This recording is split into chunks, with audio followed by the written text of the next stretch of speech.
Welcome to the Salmon Runs YouTube. Enjoy the video. In this video, I will explain how to make kimchi.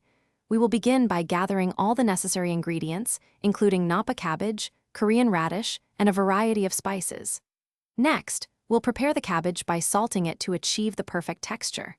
Then, we'll craft a vibrant and flavorful paste, combining aromatic ingredients and a special binder. Finally, we'll mix everything together and guide you through the fermentation process for delicious, homemade kimchi.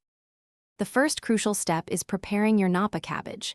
Begin by cutting the cabbage into quarters or smaller, bite-sized pieces, which allows for more effective salting. Generously apply coarse sea salt between each leaf, ensuring every part is well covered.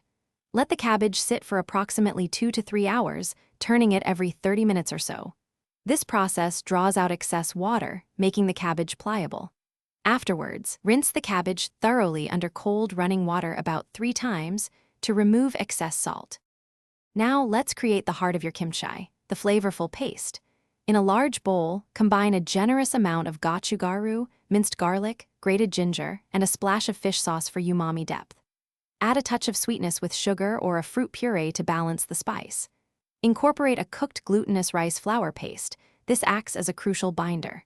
Finally, mix in fresh ingredients like thinly sliced Korean radish, vibrant green onions, and delicate chives for texture and aroma. With your paste ready, it's time for the fun part. Mixing. Don a pair of gloves and thoroughly coat every single cabbage leaf with the vibrant red paste. Ensure an even distribution for consistent flavor. Once mixed, tightly pack the kimchi into an airtight container, pressing down to remove any air bubbles. Allow it to ferment at room temperature for 1 to 5 days, depending on your desired sourness.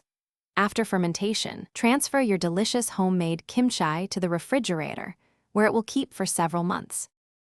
Thanks for watching. Consider subscribing if we helped you.